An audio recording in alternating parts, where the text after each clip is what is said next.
Shalom umat Tuhan dimanapun berada, kami ucapkan selamat hari Minggu, selamat beribadah kepada Tuhan. Tuhan Yesus memberkati kita semua. Mari kita mulai ibadah kita pada pagi hari ini. Kita mau membawa hati kita mau membawa hidup kita kepada Tuhan. Kita mau memuji, menyembah Tuhan dan memuliakan namanya. Mari kita bersyukur, kita berdoa. Bapa yang baik di dalam surga, di dalam nama Tuhan Yesus, saat ini Tuhan kami datang kepadamu. Kami bersyukur buat kasih setiamu Tuhan. Kami bersyukur buat kebaikanmu Tuhan dan anugerahmu dalam hidup kami sepekan ini Tuhan. Engkau sudah memberkati hidup kami, memeliharakan kami. Engkau memberikan kesehatan, kekuatan kepada setiap kami Tuhan. Sungguh kami bersyukur kepada Engkau Tuhan.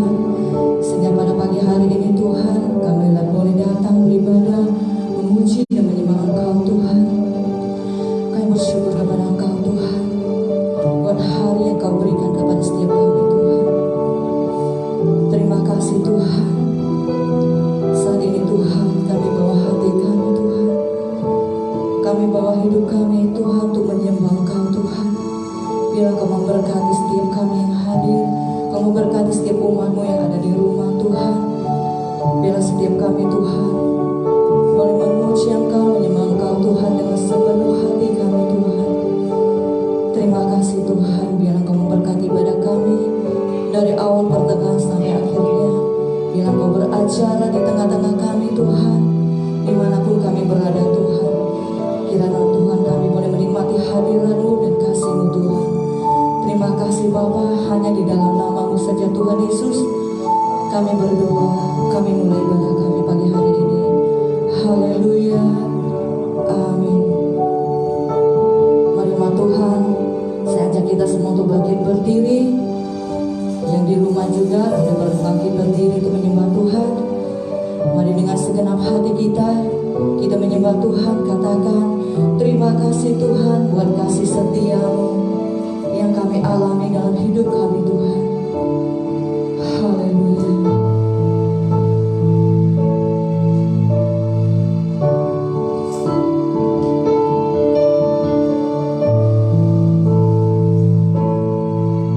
Terima kasih Tuhan untuk kasih setia-Mu yang ku alami dalam hidup.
karena kasih-Mu, semua karena kebaikan-Mu Tuhan.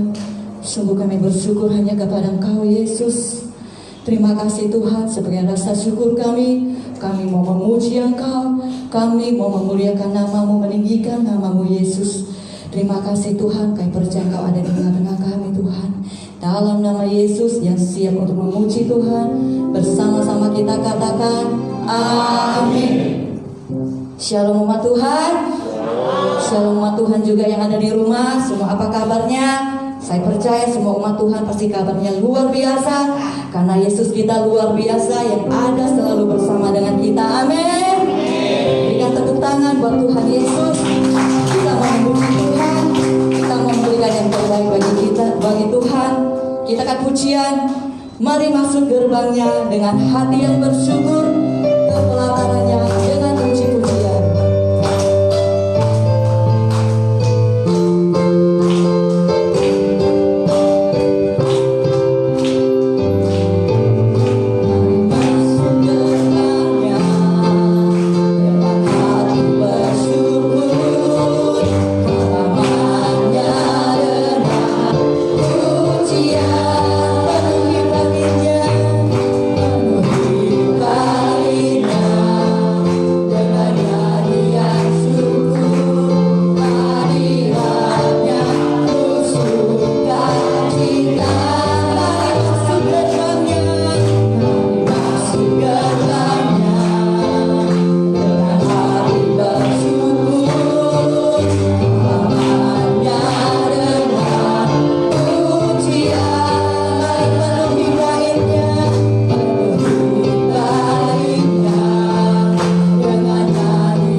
Kita angkat satu pujian lagi. Tuhanku maha besar, Tuhanku maha kuasa.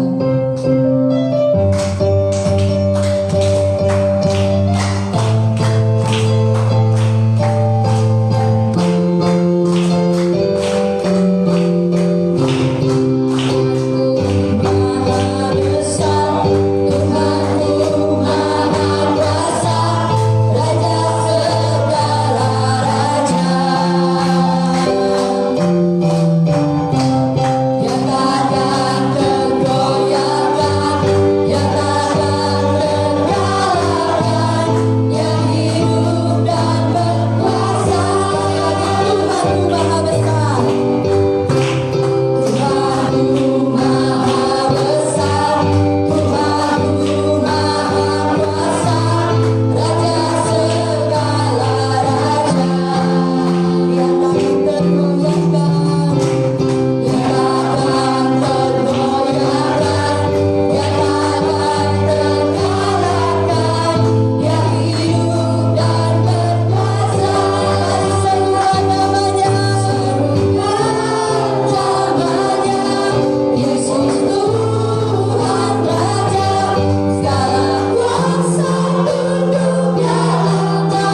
Haleluya Tuhan.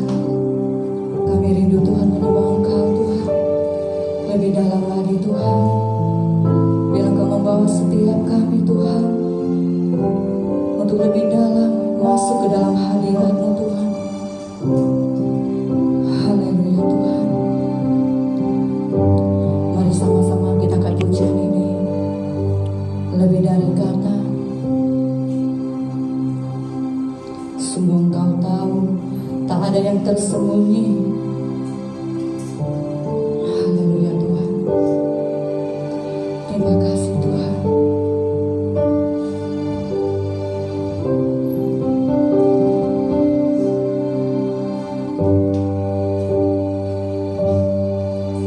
Sungguh Engkau tahu, tak ada yang tersembunyi.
berkuasa, sanggup memulihkan, mengubahkan setiap hidup kami Tuhan.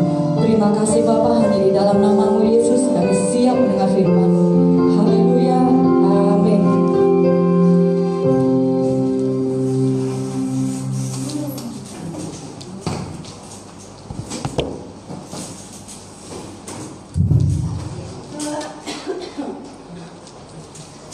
Shalom, dimanapun umat Tuhan kau berada. Kita dalam bulan ini banyak bicara tentang melatih diri. Ya, karena kita sebagai anak-anak Tuhan harus tahu atau peka dengan tanda-tanda dunia. Yang Tuhan katakan, kalau kamu lihat tanda-tanda itu, kamu mesti siap. Nah, bagaimana kita mempersiapkan diri kita? Yaitu dengan cara kita melatih diri. Ya, melatih diri untuk meningkatkan kualitas sehingga dapat mencapai standar. Tidak ada cara lain. Anda dan saya harus mau melatih diri dengan tekun. Nggak ada cara lain. Dan ketika saya coba selidiki kata melatih atau latihan atau berlatih, itu di dalamnya mengandung unsur belajar. Jadi artinya kalau Anda mau melatih diri Anda, di dalamnya Anda juga harus mau belajar. Bukan hanya bicara tentang latihan, tapi di dalamnya juga ada pembelajaran yang Anda mesti juga harus lakukan. Seperti contoh, kalau Anda misalnya melatih diri untuk fisikmu, pembentukan badan misalnya. Ketika Anda melatih dirimu misalnya push up, Anda belajar di situ, bukan hanya sekedar push up. Nah, kita di dalam Tuhan juga sama. Untuk meningkatkan kualitas, Anda bukan hanya bicara tentang membaca firman di situ. Tapi di dalamnya Anda mesti juga harus belajar merenungkan firman Tuhan dan melakukannya. Itu latihan. Jadi bukan hanya membaca saja di situ, tapi Anda mesti merenungkan. Berdoa, Anda bukan hanya berdoa saja di situ, tapi Anda belajar di situ mendengar suara Tuhan. Jadi itu latihan. Nah, ketika kita mau melatih diri, ada satu catatan yang penting yang kita mesti pahami, yaitu ketekunan. Untuk mencapai standar ya yang menjadi tujuan daripada firman Tuhan hari ini, mencapai standarnya Tuhan, Anda dan saya harus tekun untuk melatih dengan konsisten. Banyak orang mau melatih tapi nggak konsisten. Kenapa? Karena merasa begini, rutinitas, jenuh, bosan. Hati-hati. Ketika kita mau mencapai standarnya Tuhan, Anda harus melewati yang namanya kebosanan dan kejenuhan ketika Anda berlatih. Karena seringkali banyak umat Tuhan itu terkendala oleh karena jenuh atau bosan. Ya, banyak orang seperti contoh dalam hal-hal jasmani, berapa orang yang istilahnya begini, les musik. Tapi berapa orang yang jadi profesional, ahli di bidangnya? 10, belum tentu ada 5. Kenapa? Karena jenuh untuk berlatih. Nah, hari ini kita mau belajar ya melatih diri Dalam bulan ini kita terus belajar tentang melatih diri. Ingat, ketika Anda dan saya melatih diri untuk mencapai standar Tuhan, itu tidak dapat dilakukan di luar Yesus.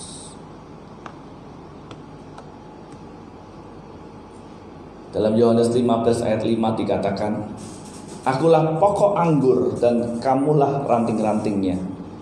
Barang siapa tinggal di dalam aku dan aku di dalam dia, ia berbuah banyak. Anda perhatikan kata, sebab di luar aku kamu tidak dapat berbuat apa-apa. Jadi latihanmu ini latihan yang bagaimana? Latihan untuk di dalam Yesus.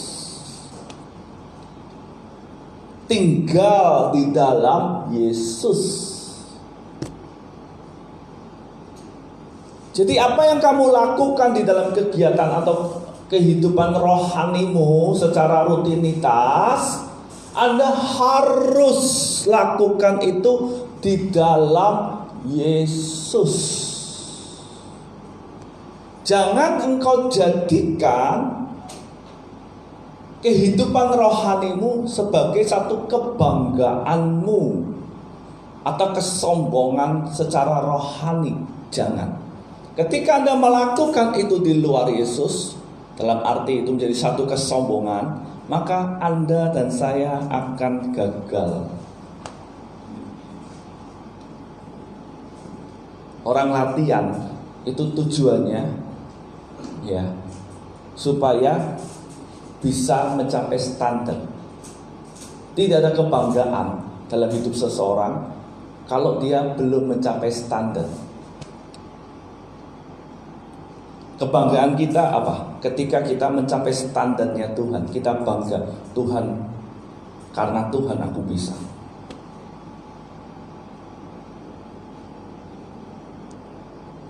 Kunci utamanya artinya harus hidup di dalam Yesus. Bagaimana caranya? Pertama kali Anda harus mau mengaku dan menerima Yesus Kristus sebagai Tuhan dan Juru Selamat dalam hidupmu. Mengaku itu secara de jure. Anda berkata, menyatakan, aku percaya Yesus sebagai Tuhan dan Juru Selamat dalam hidupku. Itu de jure secara umum. Tapi ada satu lagi yang Anda harus lakukan, menerima itu de facto, fakta bahwa kamu, Anda dan saya ketika ngaku Yesus sebagai Tuhan dan Juru Selamat, secara fakta Yesus itu harus memerintah dalam hidupmu. Artinya secara fakta Anda harus mau mentaati atau menturuti seluruh firman atau perintahnya. Itu fakta yang harus Anda lakukan. Banyak anak Tuhan hanya secara de jure mengaku saja, iya aku percaya Yesus, tapi secara fakta atau kenyataan hidup enggak. Jadi hidup di dalam Yesus itu pertama kali Anda harus mau mengakui dan menerima Yesus sebagai Tuhan dan Juru Selamat dalam hidupmu. Lewat hal tersebut nanti Allah akan memperlengkapi kita dengan kuasa ilahinya, yaitu Roh Kudus, untuk menolong kita.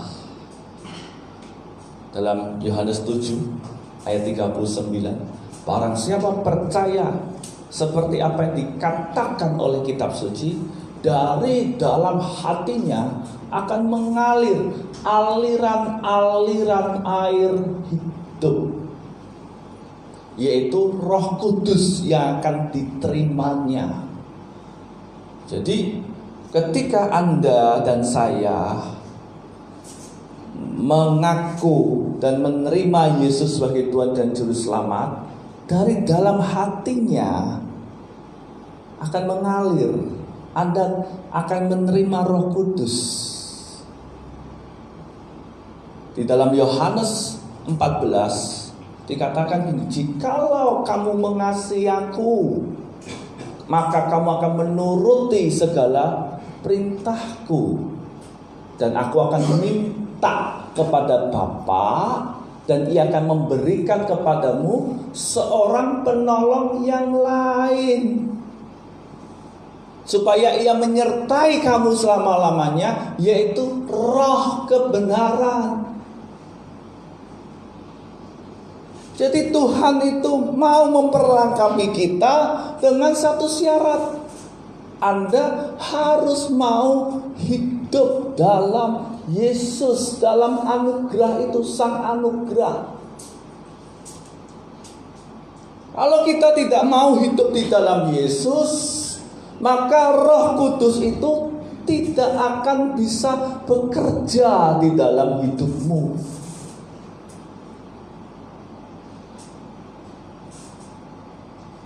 Jadi ini perkara yang Anda dan saya harus pahami dengan benar. Orang penuh Roh Kudus, orang dipimpin Roh Kudus, bukan hanya sekedar orang bisa berbahasa roh, bukan hanya sekedar orang punya karunia, tapi lebih daripada itu, orang yang dipimpin oleh Roh Kudus adalah orang yang mau mengasihi Yesus, mau tinggal di dalam Yesus. Dibuktikan dengan menuruti segala perintahnya atau firman-Nya. Nah, ketika Roh Kudus bekerja, coba kita lihat dalam 1 Petrus 1 ayat 3. Demikianlah firman Tuhan, karena kuasa ilahinya telah menganugerahkan kepada kita segala sesuatu yang berguna untuk hidup yang saleh oleh pengenalan kita akan Dia yang telah memanggil kita oleh kuasa-Nya yang mulia dan ajaib. Waktu saya selidiki kata kuasa ini dari kata aslinya adalah dunamis. Kata kuasa yang sama ini ditulis di dalam Kisah 1 ayat 8. Kalau kamu akan menerima Roh Kudus, kamu akan terima kuasa kalau Roh Kudus turun ke atas kamu. Kata kuasa itu memiliki perkataan yang sama dalam bahasa asli, dalam bahasa Grekanya, itu dunamis. Kalau kita bicara kuasa ilahi, kapan itu terjadi? Ketika Roh Kudus penuh dalam hidup kita. Kapan penuh? Waktu Anda mengaku dan menerima Yesus sebagai Tuhan dan Juru Selamat. Waktu Anda percaya kepada Yesus seperti apa yang dikatakan oleh kitab suci. Dikatakan telah menganugerahkan kepada kita segala sesuatu yang berguna untuk hidup yang saleh oleh pengenalan akan Dia. Jadi yang berguna untuk hidup yang saleh itu tidak bisa tanpa melalui pengenalan. Jadi Roh Kudus itu, kuasa ilahinya itu membawa Anda dan saya untuk bisa memperoleh pengenalan akan Yesus, supaya itu nanti bisa berguna untuk hidup salehmu. Jadi Anda hidup saleh bukan karena kita mampu. Anda dan saya hidup saleh bukan karena kita rohani. Hidup salehmu karena Yesus. pengenalanmu akan Yesus, kasihmu akan Yesus. Jadi kita hidup saleh bukan karena kita ini mampu. Di dalamnya Tuhan mau gini, tidak ada kesombongan. Jadi apa yang Anda lakukan di dalam dunia ini ketika Anda bisa hidup saleh, hidup benar, bukan karena kekuatan kita, tetapi karena Roh Kudus membawa Anda kepada pengenalan kepada Kristus dengan benar. Lewat pengenalan itu Anda dan saya bisa mengasihi sehingga Anda bisa hidup saleh. Seringkali banyak orang Kristen keliru dalam persepsinya.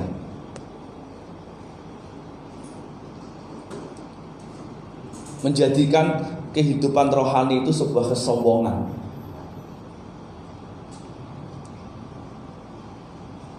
Maka dari itu yang terjadi apa? Kekacauan.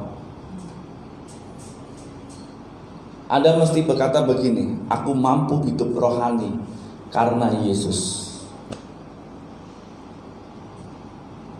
Seringkali orang mengagumi akan karunia-karunia, akan hikmat, akan kehebatan yang Tuhan berikan, mengagumi ini, tapi lupa dengan yang memberi anugerah itu, yaitu Yesus. Tapi hari ini saya mau katakan, apapun yang Anda lakukan, Anda bisa, Anda mampu, itu semua karena Yesus. Jangan kita melupakan itu. Ketika engkau melupakan itu, maka yang terjadi adalah Anda akan berontak dengan setiap perkataan-perkataan Tuhan. Kenapa? Karena merasa mampu. Ingat, kasihmu terhadap Yesus itu gak boleh luntur. Nah, lewat itu ayat 4 dalam 1 Petrus 1, dalam 2 Petrus 1. Dengan jalan yang tadi, kuasa ilahinya menganugerahkan segala sesuatu yang berguna untuk hidup saleh oleh pengenalan Yesus Kristus. Ya, melalui jalan itu, Ia telah menganugerahkan kepada kita janji-janji yang berharga dan yang sangat besar, supaya olehnya kamu boleh mengambil bagian dalam kodrat ilahi. Kamu boleh mengambil bagian dalam kodrat ilahi. Jadi melalui itu Anda bisa mengambil bagian dalam kodrat ilahi dan luput dari hawa nafsu duniawi yang membinasakan. Luput. Kenapa? Karena pengenalanmu itu. Pengenalanmu akan Kristus yang membawa Anda bisa hidup saleh, hidup benar, memiliki kekudusan. Nah, itu yang nanti membuat Anda tuh bisa mendapat bagian atau boleh mengambil bagian dalam kodrat ilahi.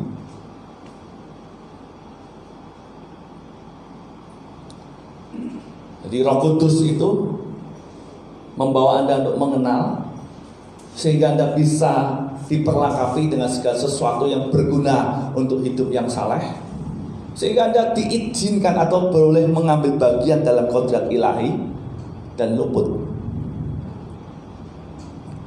Ya. Jadi maksud Allah itu boleh mengambil bagian dalam kodrat ilahi. Lewat itu semua Allah punya maksud, boleh mengambil bagian dalam kodrat ilahi. Yang kedua, maksud Allah supaya Anda dan saya luput dari hawa nafsu duniawi yang membinasakan. Itu maksud Allah. Dan Allah lakukan itu untuk kita. Dengan cara apa? Memberikan Roh Kudus.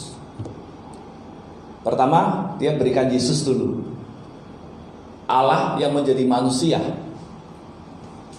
supaya ada jalan perdamaian lewat kematiannya. Lewat jalan perdamaian itu, Yesus meminta kepada Allah untuk memberikan Roh Kudus kepada kita. Anugerah yang kedua, Roh Kudus.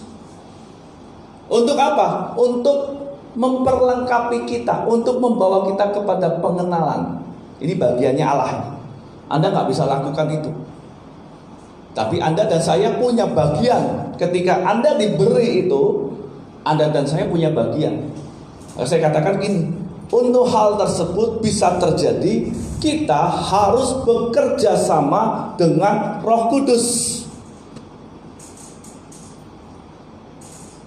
Bagian kita umatnya apa? Tadi Roh Kudus bagiannya membawa Anda mengenal. Dan bagian kita bagaimana? Melatih diri dengan menambahkan iman. Ya.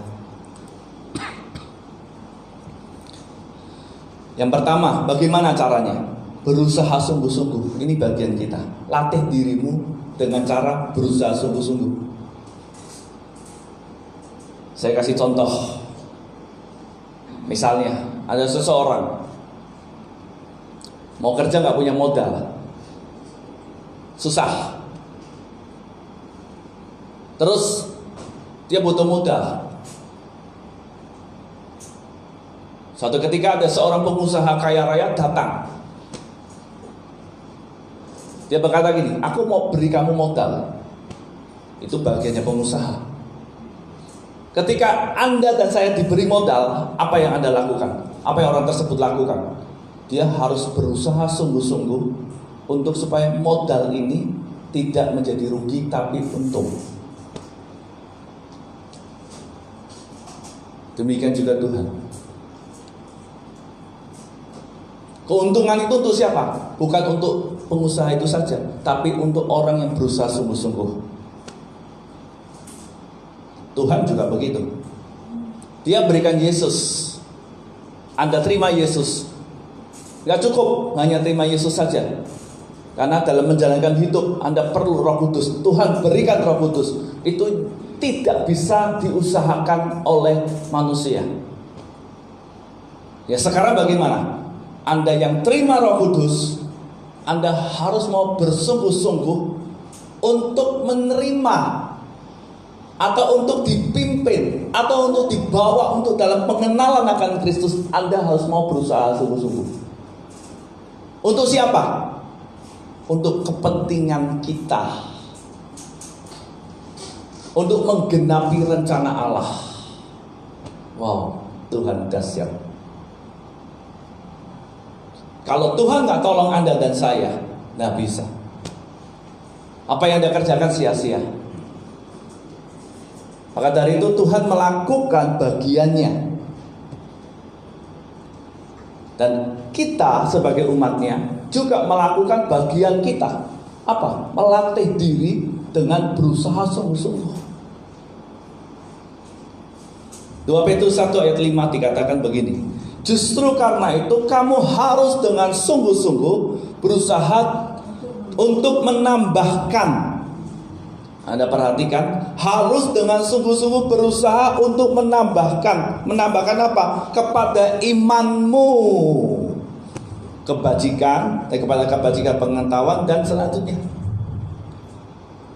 Dalam terjemahan Indonesia Literal Translation dikatakan gini, namun dalam segala hal, dalam hal yang sama ini pun, yang Tuhan sudah lakukan bagiannya, dengan mengerahkan seluruh ketekunan. Tadi berusaha sungguh-sungguh. Di dalam terjemahan literal itu dari bahasa aslinya diterjemahkan langsung ke Indonesia, itu dikatakan mengerahkan seluruh ketekunan. Artinya berusaha sungguh-sungguh itu Anda mesti mengerahkan kekuatanmu, waktumu, tenagamu dengan seluruh ketekunan. Seringkali orang berkata, aku sudah berusaha, tapi tidak mengerahkan. Ketika disuruh baca Alkitab, ngomongnya sudah berusaha, tapi ditanya sudah baca Alkitab belum? Kenapa? Nggak ada waktu, itu belum mengerahkan. Namanya mengerahkan itu memaksimalkan. Dia akan berusaha sungguh-sungguh. Dia akan berusaha untuk menghadapi setiap tantangan yang ada. Kalau Anda belum sampai menghadapi tantangan, belum sampai melewati tantangan, itu Anda belum mengerahkan. Orang mengerahkan itu ada tantangan, Anda selesaikan. Anda hadapi dengan seluruh ketekunan. Seringkali banyak umat Tuhan nggak mau melatih diri dengan ketekunan ini loh. Nggak mau berusaha sungguh-sungguh. Dalam hal apa? Menambahkan imannya. Sehingga imannya ini terus di dalam kondisi yang diam atau di tempat, diam di tempat ini, jalan di tempat. Tidak mengalami pertumbuhan. Kenapa? Karena nggak pernah dilatih. Coba orang sekolah nggak mau berlatih, tidak mau melatih diri, nggak mau belajar, ya dia akan bodoh terus. Loh, kamu udah sekolah, dibayarin mahal-mahal, kenapa masih begini pikirannya? Ya karena nggak mau belajar, nggak mau berusaha. Seringkali kita anak Tuhan nggak mau berusaha, pasrah. Ingat loh, orang untuk masuk dalam kerajaan sorga itu nggak bisa pasrah. Tuhan nanti yang, aku kan udah percaya Yesus, aku pasti masuk surga. Tunggu dulu, Tuhan ngomong. Nanti kita akan lihat. Anda harus mengerahkan seluruh ketekunan dengan apa yang Tuhan sudah berikan, kuasa ilahinya ini. Anda melatih diri, berusaha sungguh-sungguh untuk bergantung pada kuasa ilahinya yang membawa Anda mampu menambahkan itu. Betapa pentingnya Anda dan saya untuk mau terus tinggal di dalam Kristus. Itu sebabnya kenapa Anda disuruh baca Alkitab, renungkan firman, berdoa, supaya Anda bisa melatih untuk melakukan. Tapi kalau Anda lupa ini semua, Anda nggak bisa. Sulit. Bagaimana Anda bisa menjalani kehidupan perjalanan iman tanpa sebuah petunjuk? Nggak bisa. Perjalanan iman itu seperti perjalanan di dalam yang gelap. Anda jalan di tempat yang gelap, kalau nggak ada terang, bisa tersesat. Tuhan katakan apa? Menambahkan. Saya kasih gambar di sini, iman kepada kebajikan, pengetahuan. Artinya, ketika Anda punya iman, di situ Anda mulai melakukan kebajikan. Mungkin dalam hal memberi, berbuat baik, mungkin dalam hal mengampuni, nolong orang, dalam hal ketulusan, itu kan kebajikan. Tapi Tuhan ngomong gini, kebajikan tok nggak cukup, harus ditambahkan kepada pengetahuan. Ketika Anda sudah melakukan segala sesuatu dengan tulus, nolong orang dengan tulus, yang ditolong malah nusuk, yang ditolong malah membuat Anda sakit hati, yang ditolong malah mengkhianati Anda. Lah, Anda perlu pengetahuan. Apa yang kamu lakukan di dalam Yesus, lakukanlah dengan tulus, dengan sukacita. Tuhan yang balas, ampuni. Yesus saja sudah melakukan yang baik, tetap disalib. Wah, di situ kita punya pengetahuan. Ya Tuhan, aku mau mengampuni. Kadang-kadang kita yang terima iman, mau berbuat baik. Ketika sudah berbuat baik, lakukan dengan tulus, nolong orang dengan tulus, punya kebajikan, karena nggak punya pengetahuan, dikhianati. Waduh, sakit hati. nggak punya pengetahuan, akhirnya gini, buat apa ke gereja? Orang gereja ya gitu-gitu semua. Saya nggak ke gereja malah saya lebih baik. Kenapa bisa begitu? Karena nggak punya pengetahuan. Apa yang dilakukan tidak dengan pengetahuan yang benar. Makanya untuk bisa punya pengetahuan, Anda harus diajar. Anda harus mau baca firman, harus mau merenungkan. Setelah itu punya penguasaan diri. Ketika punya pengetahuan, oh aku harus ngampuni, punya penguasaan diri. Kalau bapak, aku nggak ngampuni, bapak nggak ngampuni, wah itu bahaya. Oke, aku mau mengampuni. Lah, punya penguasaan diri, nggak marah, kontrol marahnya, nggak kecewa, nggak sakit hati, mulutnya mulai dikontrol, nggak ngomongin orang yang khianati kita. Nah, itu penguasaan diri. Anda berkata tidak untuk dosa.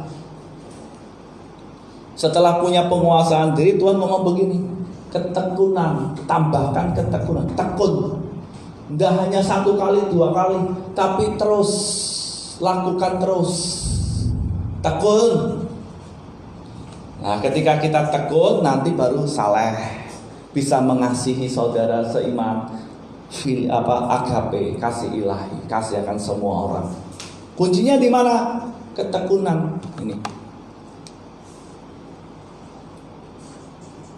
Tanpa ketekunan tidak bisa. Makanya Anda mesti mengerahkan seluruh ketekunan. Berusaha sungguh-sungguh dengan ketekunan. Anda nggak tekun, nggak bisa. Coba Anda mengerjakan segala sesuatu tanpa ketekunan, gagal.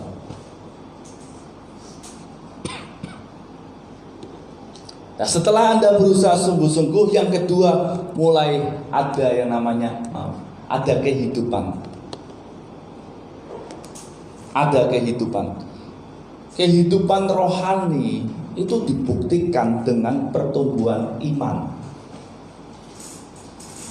Rohanimu sehat kalau kamu tumbuhnya juga sehat.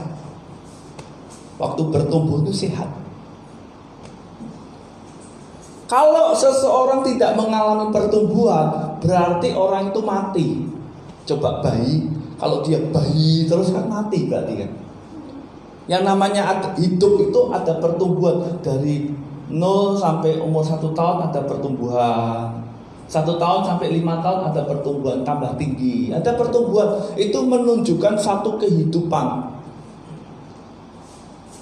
Nah, kita dalam kehidupan rohani itu sama.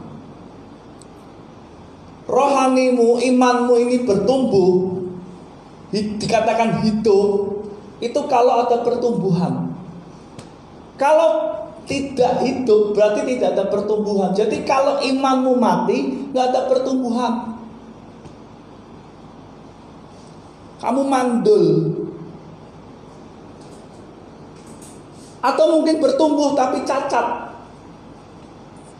Kan ada orang yang bertumbuh tapi cacat. Jadi ketika Anda mau sehat, bertumbuh dengan sehat, tadi yang pertama, berusaha dulu dengan sungguh-sungguh. Nah, untuk bisa mencapai itu ya Anda dan saya harus melatih diri. Nggak bisa dengan tiba-tiba instan jadi, nggak bisa. Kita sebagai anak Tuhan harus mau melatih diri. Untuk apa? Berusaha sungguh-sungguh mengerahkan seluruh ketekunan untuk menambahkan.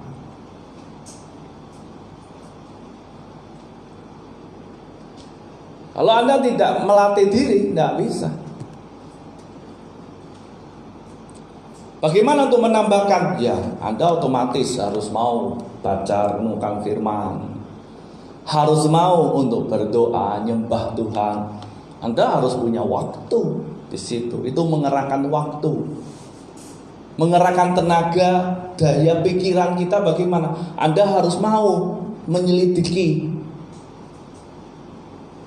Karena Anda butuh pengetahuan.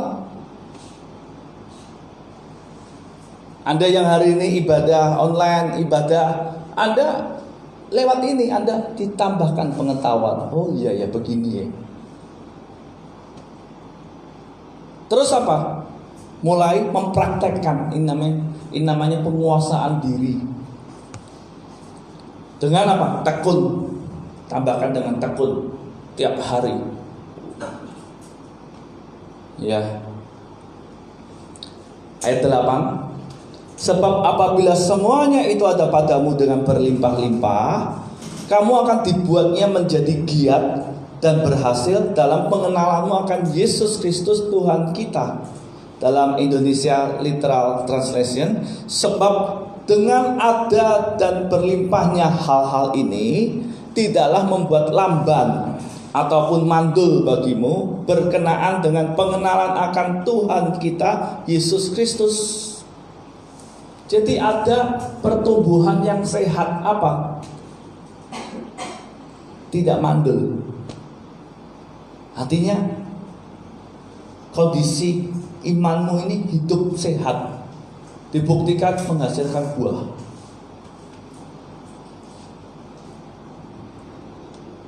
Tidak membuat lamban. Dalam bahasa Indonesia, dalam terjemahan baru Indonesia, dibuatnya menjadi giat. Ternyata kata giat di sini tidak lamban. Yang kedua, bicara tentang kemalasan, tidak males. Bagaimana Anda supaya bisa dua hal ini? Giat, bersungguh-sungguh, tambahkan. Jadi yang kita usahakan dengan penuh ketekunan di dalam Kristus akan menghasilkan satu pertumbuhan dengan dibuktikan adanya semangat. Jadi bagaimana supaya Anda punya semangat yang besar, semangat yang kuat, giat? Gimana caranya? Tambahkan. Kerahkan seluruh ketekunanmu untuk menambahkan itu. Nah, untuk menambahkan iman, ini bicara pertumbuhan. Perlu siapa? Roh Kudus. Nah, nanti Roh Kudus yang nolong. Sehingga Anda punya semangat. Waduh, ternyata Tuhan tambahkan. Tambahkan lagi, tambahkan lagi, tambahkan lagi. Coba kalau sesuatu ditambah kerja, untungnya tambah besar, tambah besar, tambah besar. Wah, tambah giat. Tapi kalau rugi, aduh, udah sengsara, kerja keras kok rugi, susah payah kok rugi, capek. Makanya banyak orang Kristen merasa begini, aduh, aku udah susah payah, waduh, bayar harga kok masih begini ya, rugi ya, aduh. Akhirnya apa? Malas, lamban. Kenapa bisa begitu? Karena tidak berusaha sungguh-sungguh menambahkan. Tuhan tidak memberi yang baru. Kayaknya kita ini mesti terus berusaha supaya Tuhan tuh, Roh Kudus itu menganugerahkan segala sesuatu yang berguna. Berarti ada peningkatan.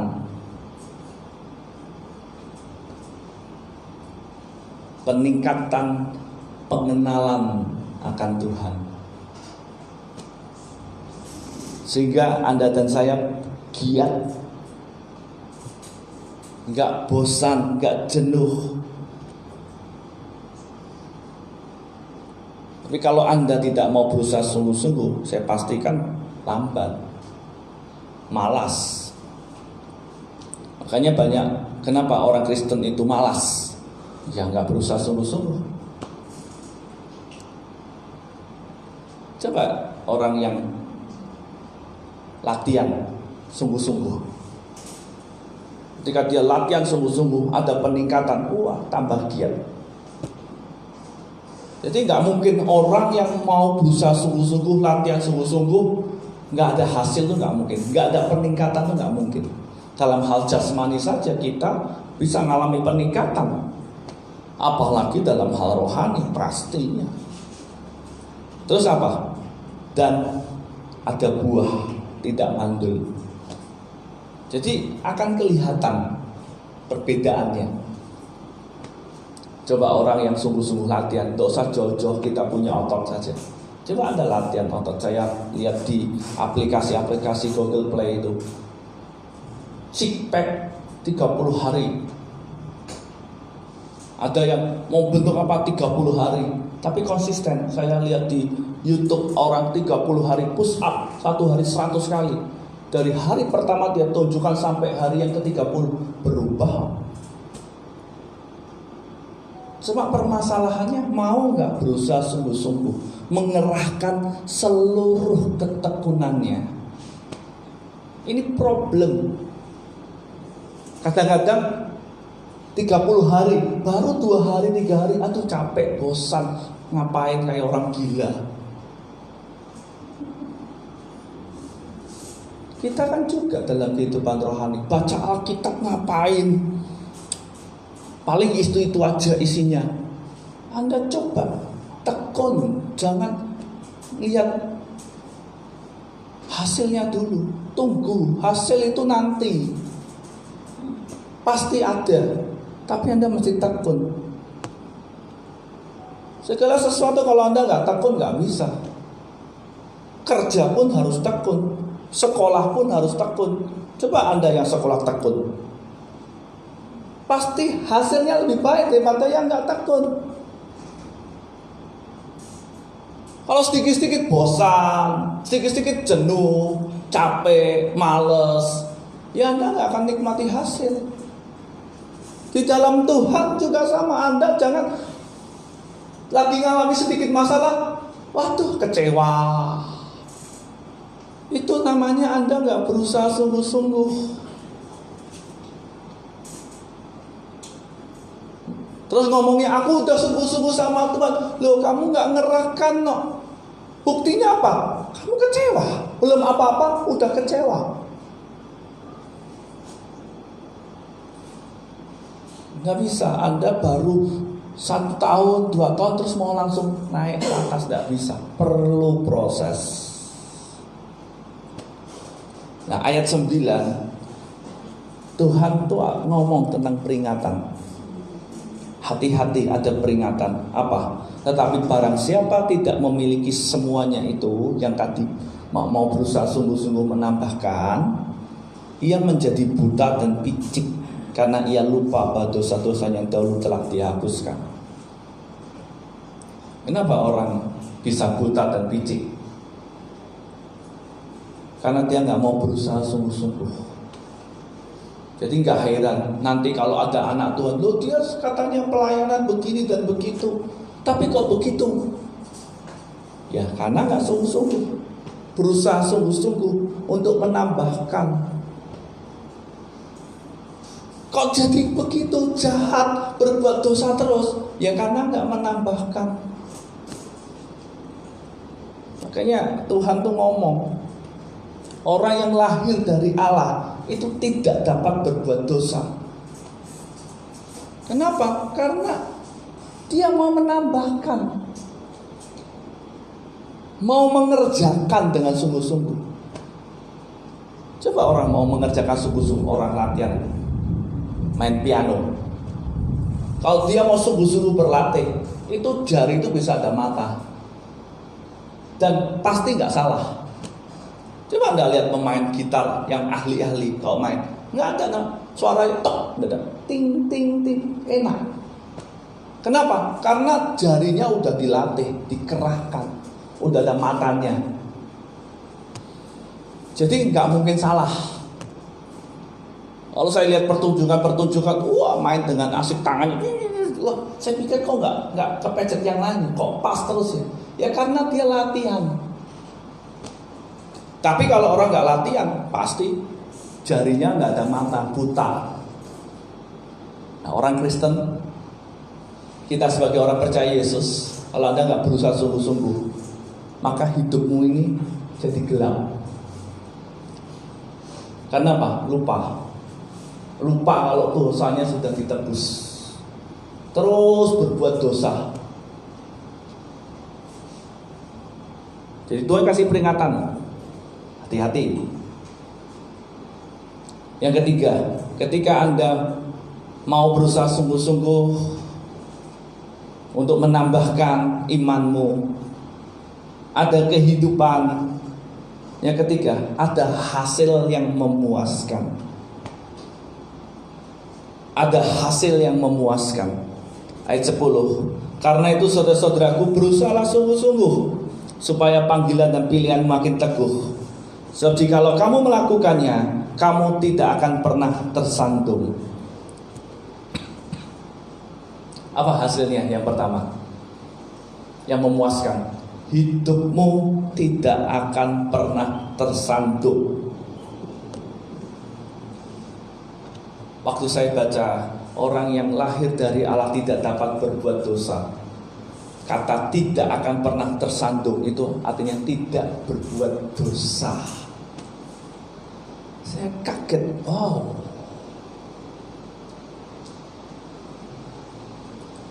Jadi Anda akan dapat hidup benar di sini. Tidak akan pernah tersandung. Mampu hidup kudus sama seperti Dia yang adalah kudus. Makanya kenapa Tuhan nuntut kita kudus? Karena Tuhan sudah berikan Roh Kudus untuk nolong kamu. Problemnya orang yang ditolong gak mau berusaha. Contoh, gak punya duit, mau kerja gak punya duit, dikasih duit tapi gak diusahakan sungguh-sungguh. Itu artinya apa? Menyia-nyiakan. Banyak anak Tuhan menyia-nyiakan Roh Kudus, sehingga tidak sanggup hidup kudus. Nah, saya kasih catatan, ini dilakukan dengan kerjasama antara umatnya dengan Roh Kudus. Jadi kalau Anda dan saya mau bekerja sama dengan Roh Kudus, Anda akan mampu hidup kudus. Tapi kalau Anda nggak mau berusaha sungguh-sungguh, sulit. Ini kembali lagi kepada pilihanmu sendiri. Anda mau yang bagaimana? Hasil apa yang Anda mau peroleh? Tapi kalau Anda mau berusaha sungguh-sungguh, maka ada hasil yang memuaskan. Kamu gak akan pernah tersandung, gak akan pernah berbuat dosa. Saya waktu dulu pertama kali percaya orang yang lahir dari Allah tidak dapat berbuat dosa, saya pikir-pikir, mana mungkin. Tapi ketika saya mulai belajar, saya baru ngerti. Oh, ternyata Tuhan berikan Roh Kudus untuk kita dapat hidup kudus, tidak berbuat dosa. Hasil yang kedua, ayat 11. Dengan demikian kepada kamu akan dikaruniakan hak penuh untuk memasuki kerajaan kekal, yaitu kerajaan Tuhan dan Juru Selamat kita Yesus Kristus. Hasil yang kedua ini, dikaruniakan hak penuh memasuki kerajaan kekal. Hak penuh. Jadi jangan ada berpikir, oh aku percaya Yesus pasti masuk surga. Tunggu dulu, Anda berusaha sungguh-sungguh atau enggak? Hak penuh itu diberikan oleh Allah kepada kita. Kepada siapa? Orang yang mau berusaha sungguh-sungguh untuk hidup dalam percayanya.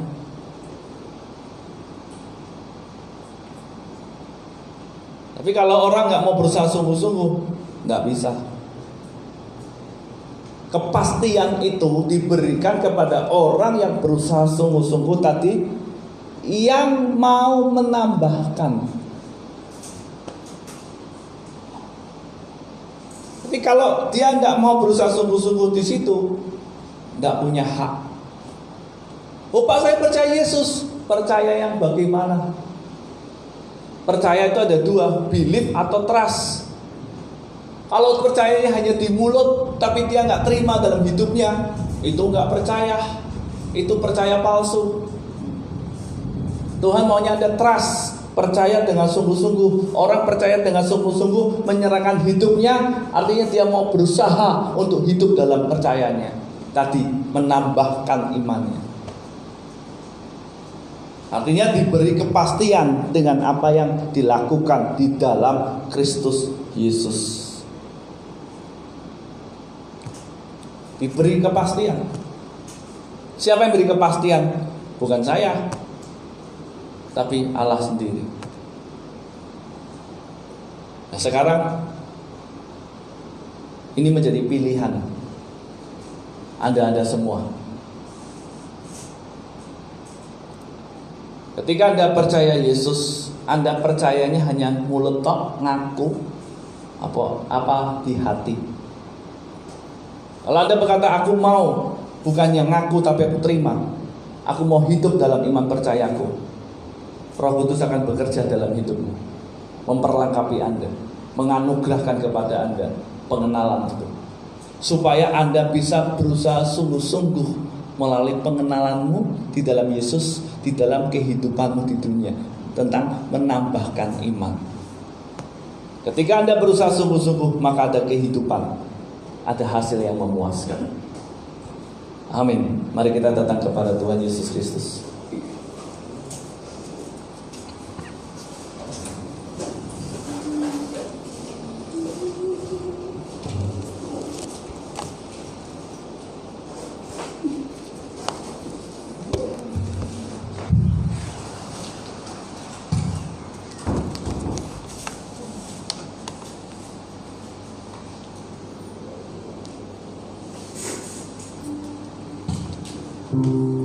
Bagaikan bejana siap dibentuk, demikian hidupku di tanganmu. Dengan urapan kuasa Rohmu, ku dibarui selalu. Jadikanku Allah dalam rumahmu. Inilah hidupku di tanganmu. Dengan urapan kuasa-Mu, pakailah sesuai rencanamu. Bagaikan bejana siap dibentuk, demikian hidupku di tanganmu, di tanganmu. Dengan urapan kuasa Rohmu, ku dibarui selalu. Jadikanku Allah dalam rumahmu. Inilah hidupku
Tuhan. Selama ini Engkau kurang mengerahkan seluruh ketekunan-Mu, sehingga Engkau menjadi orang yang mudah kecewa, mudah untuk berbuat dosa, bahkan tenggelam di dalam kekecewaan dan dosa-Mu. Mulai malas dalam kehidupan rohani-Mu.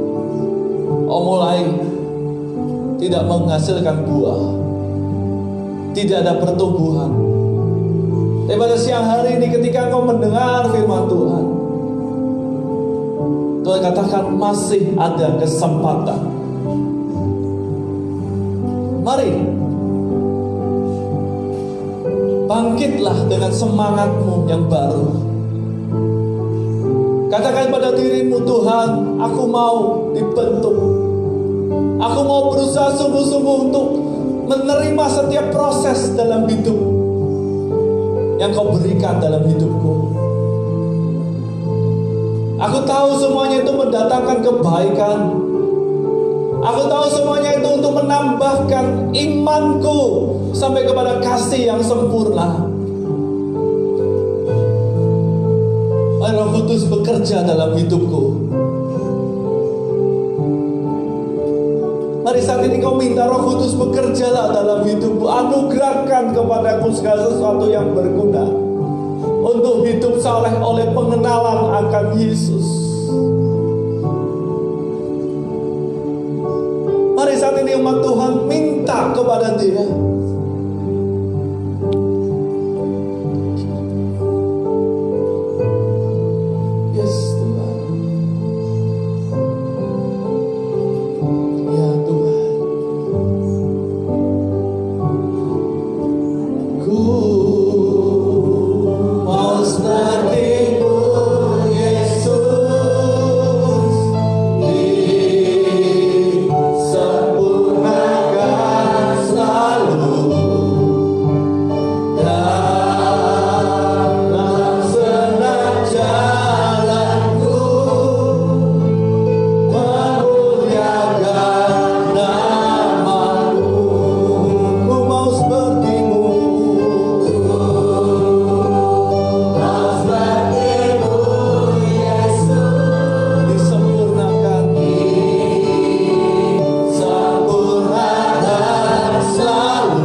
berkarya dalam kehidupan kami. Kami percaya ketekunan kami di dalam Engkau tidak akan pernah sia-sia. Kami percaya usaha kami yang sungguh-sungguh di dalam Engkau akan menghasilkan satu kehidupan yang baik, yang akan membuat kami giat dan kami berhasil di dalam pengenalan akan Engkau. Kami percaya ketika kami bersungguh-sungguh di dalam Engkau, berusaha sungguh-sungguh di dalam Engkau, melatih diri kami dengan sungguh-sungguh, maka kami akan memperoleh hasil yang memuaskan, bahwa kami tidak akan pernah tersandung, dan kami akan memperoleh karunia untuk hak penuh untuk masuki kerajaan yang kekal, kerajaan Yesus Kristus. Roh Kudus, tolong kami supaya dalam kehidupan kami Kau terus pimpin kami, ingatkan kami bahwa kami dalam pengenalan yang semakin dalam. Terima kasih Tuhan untuk kebenaran firman-Mu. Kami terus berdoa Tuhan untuk bangsa dan negara kami Indonesia. Kau terus Tuhan nyatakan otoritas-Mu, pulihkan bangsa kami. Memberkati Bapak Presiden, Wakil Presiden bersama dengan jajaran pemerintahannya, DPR, MPR, supaya bisa bersinergi untuk menyelesaikan setiap permasalahan yang ada. Kau memberikan kepada mereka hikmat untuk supaya kebijakan-kebijakan itu boleh menjadi kebijakan yang dapat membuat solusi yang terbaik. Memberkati Tuhan untuk keamanan, untuk ekonomi daripada bangsa ini. Berkati juga untuk kota kami, Pontianak, Kubur Raya. Kau memberkati di dalam nama Tuhan Yesus Kristus. Terima kasih. Dan sebentar kami akan mengakhiri ibadah. Mari Tuhan dengan kedua tanganmu, terimalah berkat-berkat yang sempurna di dalam damai sejahtera dan sukacita kasih sayang daripada Allah Bapa dan Putranya Yesus Kristus, dan di dalam persekutuan Roh Kudus. Tuhan memberkati kau dan melindungi kau, dan menyinari kau dengan wajahnya dan beri kau kasih karunia, dan menghadapkan wajahnya atas engkau dan memberikan engkau damai sejahtera dari sekarang sampai Maranatha Tuhan Yesus yang kedua kalinya. Setiap kita yang percaya katakan amin. Tuhan Yesus memberkati.